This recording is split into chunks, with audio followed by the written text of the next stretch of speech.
गुरु तुम हो ज्ञानी ज्ञान के दाता, मुनि गुरुवर को करके प्रणाम गाऊं मैं, ध्याऊं मैं सुबह शाम। तुलक सागर एक नाम एक नाम। कि यार ये मुनीम ने कितनी दौलत बताई थी मुझे। एक गलत विचार पैदा होने लगा सेठ के मन में। एक बात याद रखना बारामती वालों, गलत विचार कभी भी पैदा हो सकते हैं आपके मन में, और एक गलत विचार का अंकुर फूटा नहीं कि जिंदगी नरक में बदले नहीं। ध्यान रखना।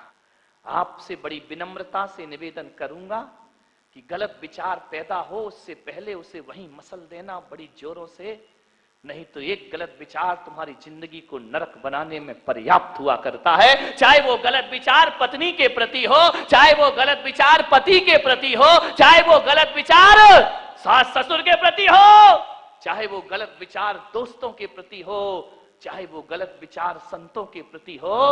एक गलत विचार तुम्हारी जिंदगी को बर्बाद करने के लिए पर्याप्त हुआ करता है। सेठ के मन में एक विचार उठ गया, कभी भी उठ सकता है आपके मन में गलत विचार, सावधान रहिए। सेठ के मन में विचार उठा, गलत विचार। बड़ा सुखी था सेठ। एक विचार पैदा हो गया कि यार मुनीम ने बताया था कि इतनी दौलत है, तू भी बैठकर खा और बच्चे भी बैठकर खाएं, लेकिन मुनीम ने ये तो नहीं बताया कि बच्चों के बच्चों का क्या होगा। अरे सेठ ने कहा हाँ यार मुनीम ने ये तो हिसाब ही नहीं दिया मुझे। अरे मैं बैठकर खाऊं ये भी ठीक है, बच्चे बैठकर खाएं ये भी ठीक है। अरे इतना तो एक गरीब भी कमा लिया करता है, मैं काहे का सेठ हूं, मेरे बच्चों के बच्चों का।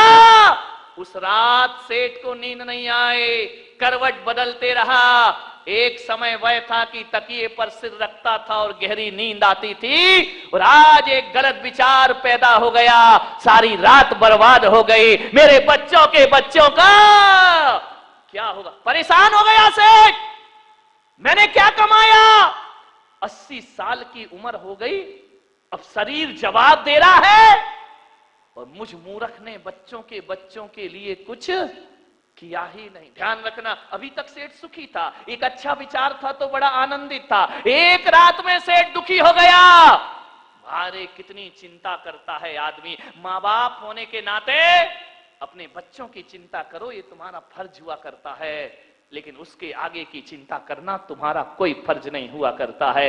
एक बात याद रखिए, आप कितना सोचते हैं, कितना चिंतन करते, चिता चिंता चिता के समान है जो तुम्हारी जिंदगी को जलाकर। चिता तो मुर्दे को जलाती है, लेकिन चिंता तो जीते जी इंसान को जला करके खाक कर दिया करती है। चिंता बहुत बुरी चीज है, चिंता से बचने का प्रयास करो। लोग कहते हैं हमारा घर स्वर्ग है, कोई कहता हमारा घर नरक है। मेरे भाई, न घर स्वर्ग होता है न नरक होता है, आदमी की सोच स्वर्ग होती है और आदमी की सोच नरक हुआ कर। घरों में सीढ़ी है, सीढ़ी होती है ऊपर जाने के लिए, लेकिन एक बात ध्यान रखना, जिस सीढ़ी से आदमी नीचे उतरता है उसी सीढ़ी से आदमी ऊपर भी चढ़ा करता है। ध्यान रखिए, चढ़ने की सीढ़ी अलग हो कोई जरूरी नहीं, उतरने की सीढ़ी अलग हो कोई जरूरी नहीं है। आदमी जिस सीढ़ी से उतर रहा है यदि थोड़ा सा मुड़ जाए तो उतारने वाली सीढ़ी चढ़ाने का काम भी किया करती है। आदमी की थोड़ी सी सोच बदल जाए तो जो घर नरक है वह स्वर्ग में परिवर्तित। अपने घर को स्वर्ग नरक बनाना किसी के हाथ में नहीं है, हमारे विचारों के हाथ में हुआ करता है। कल तक सेठ को बड़ा सुकून था, बड़ी शांति थी, एक गलत विचार आ गया, मेरे बच्चों के बच्चों का क्या होगा। सारी रात नहीं सोया वो सेठ, करवट बदलते रहा वो सेठ, परेशान हो गया। मुनीम को बुलाया, मुनीम जी एक बात बताओ, कितनी दौलत मेरे पास। बोले बताया तो सेठ जी, आप भी बैठकर खाओ, आपके बच्चे भी बैठकर खाएं। अरे बोले मूर्ख, जरा ये बता मेरे बच्चों के बच्चों का क्या। मुनीम चुप हो गया, बोले यार ये सेठ है कि बकवास है। अपना सोचे, बच्चों का सोच रहा, उनके बच्चों का सोच रहा। एक बात ध्यान रखिए, इतनी चिंता मत करो अपनी जिंदगी में। एक बात ध्यान रखो, जब दुनिया से चले जाओगे, ये धन दौलत की चिंता मत करना। ये बेटा संभाल लेगा, बीवी संभाल लेगी, वो तो अभी से तैयार हैं। तुम ही हो जो छोड़ने को तैयार नहीं हो। वो तो अभी तैयार है कि लाओ जो है हमारे नाम कर दीजिए। बेटा संभाल लेगा, बीवी संभाल लेगी। मगर बारामती वालों, एक बात ध्यान रखना, धन दौलत व्यापार तो बीवी बेटा संभाल लेंगे, लेकिन कभी सोचा है तेरी मृत्यु के बाद तुझे संभालने वाला कौन होगा इस धरती पर? तुझे कौन संभालेगा? तेरी संभाल कौन करेगा? तुझे संभालने वाला कौन होगा? ध्यान रखिए मान्यवर, तुम्हें संभालने वाला सिवाय तुम्हारे और कोई नहीं होगा इस धरती पर। ध्यान रखिए, ना भगवान संभालेंगे, ना रिश्ते नाते संभालेंगे, हमारी जिंदगी हमें ही संभालना पड़ेगी। मेरे भाई, विचार करिए, कितनी चिंता। जिंदगी को ऐसे जियो, अरे जियो तो ऐसे जियो कि सब कुछ तुम्हारा है, और मरो तो ऐसे मरो कि हमारा कुछ भी नहीं है। ध्यान रखना मान्यवर, यह व्यवहारिक सच्चाई है कि बच्चे परिवार मेरे हैं। सच्चाई दो प्रकार की होती है, सत्य दो प्रकार का होता है, एक व्यवहारिक सत्य होता है और एक वास्तविक सत्य हुआ करता है। व्यवहारिक सत्य जो है, व्यवहारिक सत्य कहता है ये बच्चे मेरे हैं, ये परिवार मेरा है, ये घर मेरा है, ये व्यवहारिक सत्य है। लेकिन वास्तविक सत्य कहता है कि ऐ मूर्ख इंसान, तेरा तो ये शरीर भी नहीं है, फिर किसे तू अपना कहता है? तेरा तो देह भी तेरी नहीं है, तेरा तो शरीर भी तेरा। ये वास्तविक सच्चाई है। इस सच्चाई को मत झुठलाइए, इस सच्चाई को नजरअंदाज मत करिए। वास्तविक सत्य यही है, इस दुनिया में अपना कुछ भी नहीं है।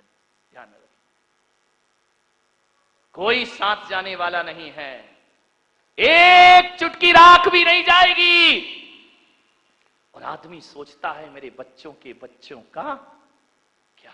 बीमार हो गया सेठ, ध्यान रखना, बीमारी किसी वजह से आए या ना आए, मन की सोच की वजह से बीमारियां ज्यादा आती हैं। ध्यान रखें, नकारात्मक सोच आ गई सेठ के जीवन में, कल तक पॉजिटिव था, आज नेगेटिव हो गया, मेरे बच्चों के बच्चों का क्या होगा? बहुत दुखी हुआ सेठ, दुबला हो गया, सूख गया। पत्नी बोलती सेठ जी भोजन कर लो, बोलता भाड़ में गया तेरा भोजन, मेरे सीने में चल रहा कि मेरे बच्चों के बच्चों का। पत्नी भी बोली क्या तुमको समझ नहीं आता, बुढ़ापे में क्या बीमारी तुमने लगा ली है, जाओ थोड़ा सा इलाज कराओ, डॉक्टर को दिखाओ। बड़े बड़े डॉक्टर को दिखाया, सोनोग्राफी हुई, एक्सरा हुआ, सारी चीजें हो गई, सब जांच हो गई, सारी रिपोर्ट आई, शुगर नॉर्मल, बीपी नॉर्मल। अरे बीपी भी नॉर्मल, शुगर भी नॉर्मल, सोनोग्राफी, सारी रिपोर्ट नॉर्मल। तो सेठ के लड़कों ने कहा कि पिताजी फिर तुमको हो क्या गया है? बड़े बड़े डॉक्टर को दिखाया, बंबई ले गए, बॉम्बे हॉस्पिटल ले गए, दिल्ली ले गए, अपोलो ले गए, वेदांता में ले गए, सब जगह दिखाया। डॉक्टर बोले सेठ जी तुमको तो कुछ नहीं है। तो लोग बोले यार ये सूख के कांटा क्यों हुआ जा रहा है? इसकी सारी रिपोर्ट तो नॉर्मल आती है, लेकिन इसे कौन सी? सेठ बोला मुझे समझ ही नहीं आता है, मंदिर जाने को मन नहीं करता है, माला फेरने को मन नहीं करता है, महफिल में जाने को मन नहीं करता है, किसी के पास से बात करने को मन नहीं करता है, मन में एक ही धुन लगी है, मेरे बच्चों के बच्चों का क्या? टेंशन में आ गया सेठ। ध्यान रखना, अटेंशन में रहो तो टेंशन कभी नहीं होगा, लेकिन जब आदमी अटेंशन में नहीं रहता है तभी दिमाग में टेंशन हुआ। क्या परवाह, क्या चिंता करना? बहुत दुखी हुआ सेठ। कहते हैं पूरी चेहरे की लालिमा उड़ गई सेठ की, एक शान थी। लोग कहते सेठ जी मंदिर चलो, अरे मुझे नहीं जाना, मेरा मन सही नहीं है, मुझे कोई मंदिर अंदर नहीं जाना। माला फेरे तो बच्चों के बच्चे दिखा। सेठ बड़ा दुखी हो गया, बड़ा पीड़ित हो गया सेठ। पूरे घर को चिंता हो गई कि यार ये बाबूजी को हो क्या गया है, ना खाने में मन लगता, ना कपड़े पहनने में मन लगता, ना किसी से हंसते हैं ना बोलते हैं। एक धुन उनको सवार हो गए। एक शेख सादी था, फकीर था, मस्त मौला फकीर था, सूफी संत था। रास्ते में से निकल रहा था, बैसाखी उसके साथ थी, खुदा को बड़ा धन्यवाद दे रहा था। एक आदमी मिल गया, उसने कहा कि फकीर जी बड़े आनंदित दिख रहे हो, क्या बात है? बोले खुदा का बड़ा रहम है मेरे ऊपर, बड़ी कृपा है खुदा की मेरे ऊपर। अरे बोले काहे की कृपा है, पागल हो गया है? उसने कहा क्यों? भारे भगवान की बड़ी कृपा मेरे ऊपर बरस रही, आनंदित हूं मैं। अरे उसने कहा पागल, देख तू इतनी खुदा की रहम मानता है और उस परमात्मा ने तुझे एक पैर नहीं दिया है, तू बैसाखी के सहारे चलता है। पागल, हमको देख, हम ईश्वर को नहीं मानते, दोनों पैर हमारे पास हैं, और तू खुदा की इबादत करता है और तेरे पास एक पैर नहीं है। जाके खुदा से बोल कि तेरी इतनी इबादत करता हूं और तूने एक पैर नहीं दिया है। कहते हैं कि शेख सादी ने बैसाखियां फेंकी और एक पैर से नाचने लगा, आकाश में देखकर बड़ा, अरे बड़ा रहम है तेरा, बड़ी कृपा है तेरी। उस आदमी ने कहा ये पागल आदमी है, एक पैर नहीं है और नाच रहा है। बोले देख पागल, मैं नहीं पागल तू है। उस फकीर ने, शेख सादी ने कहा मैं इसलिए आनंदित हूं क्योंकि दुनिया में ऐसे भी लोग हैं जिनके पास दोनों पैर नहीं होते हैं। ये खुदा का रहम है, उसने मुझे एक पैर प्रदान किया है, इसका मैं धन्यवाद देता हूं। भगवान को कभी शिकायत नहीं करता, कम से कम उसने मुझे एक पैर तो दिया है, मुझ में खड़े होने की ताकत तो उस परमात्मा ने मुझे। ध्यान, सोच दो है, गिलास आधा भरा है, गिलास आधा खाली है। ध्यान रखिए, सोच का फर्क है। गिलास आधा भरा है, सकारात्मक सोच वाला होगा तो कहेगा गिलास आधा भरा है, ये परमात्मा की कृपा है। और नकारात्मक सोच वाला होगा तो कहेगा बारे भगवान, सबके गिलास पूरे भरे और मेरा आधा खाली। खाली पे दृष्टि रहेगी तो दुखी रहोगे, और भरे पे दृष्टि रहेगी तो। एक आदमी निकल रहा था एक गार्डन से, भगवान को हजारों गालियां बकने लगा, इतनी गालियां बकी। मैंने कहा इधर आ, क्यों चिल्ला रहा है? बोले देखो ना महाराज, ये गुलाब का पौधा है। तो मैंने कहा क्या दिक्कत तुझे गुलाब से? बोले दिक्कत कुछ नहीं है, ये भगवान भी बड़ी उल्टी व्यवस्था बनाता है। बोले क्यों? बोले इस बेचारे गुलाब में एक फूल दिया है, 1000 कांटे दे दिए इसकी जिंदगी में, ये कैसा बेरहम है ईश्वर। ध्यान रखना, एक ये सोच है, ये 1000 कांटे और एक ही फूल, और एक मेरे जैसी सोच हुआ करती है कि बाहरे भगवान 1000 कांटों में भी एक फूल खिला दिया करता है, गुलाब का सौंदर्य बढ़ा दिया करता है, 1000 कांटों के बीच भी एक फूल है। ध्यान रखिए, दृष्टि कांटों पर रहेगी तो जीवन दुखी होगा, और दृष्टि फूलों पर रहेगी तो जीवन। आप क्या देख रहे हैं, क्या सोच रहे हैं?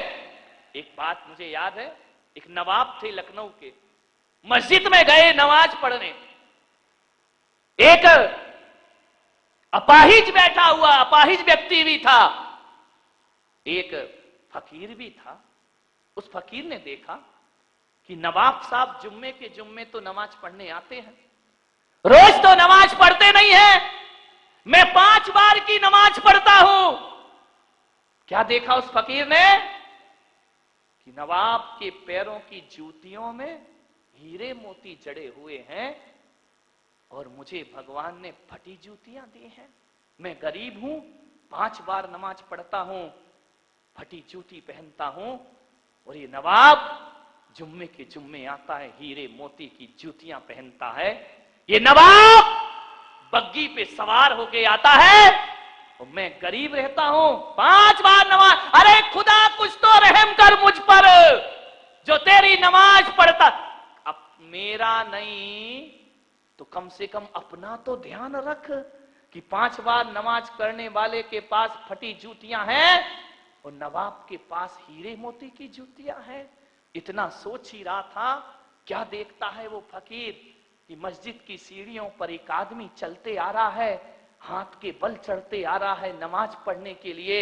उस आदमी ने देखा कि यार ये नमाज पढ़ने आ रहा है, उधर नवाब आ रहा है, इधर मैं बैठा हूं, मेरी फटी जूतियां इसके, और ये नवाब की हीरे मोती जड़ी जूतियां, और इसके पास तो दोनों पैर ही नहीं है।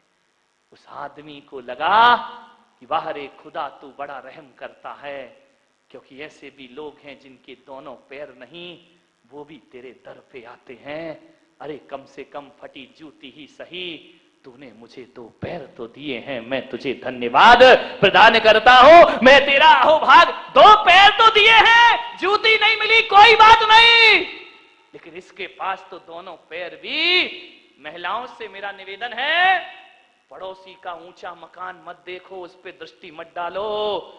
ध्यान रखना, पड़ोसी का ऊंचा मकान देखोगी तो गर्दन में लचक आ जाएगी। ध्यान रखना, टेंशन हो जाएगा। मेरा मकान भी बड़ा होना चाहिए। एक ही चीज है सुखी होने के लिए, एक ही नियम, एक बात तुमको बता रहा हूं। जब महिलाओं के मन में ये बात आ जाए कि उसका मकान बड़ा और मेरा मकान छोटा, जब ऐसी सोच लाओगी तो तुम दुखी हो जाओगी।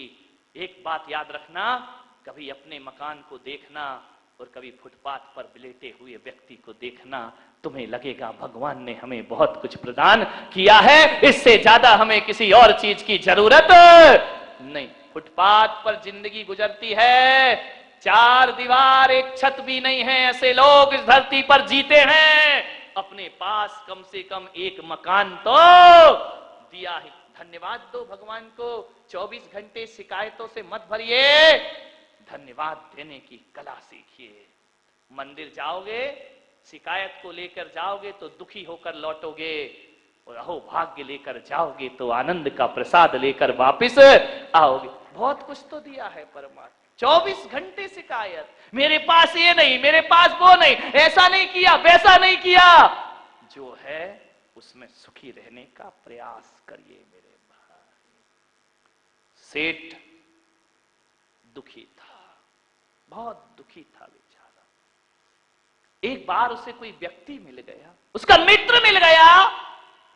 उसके मित्र ने कहा कि सेठ जी ये क्या हाल बना रखा है, कुछ लेते क्यों नहीं? सेठ ने कहा यार बहुत दवाई ली, कोई फायदा ही नहीं होता है। गुरु तुम हो ज्ञानी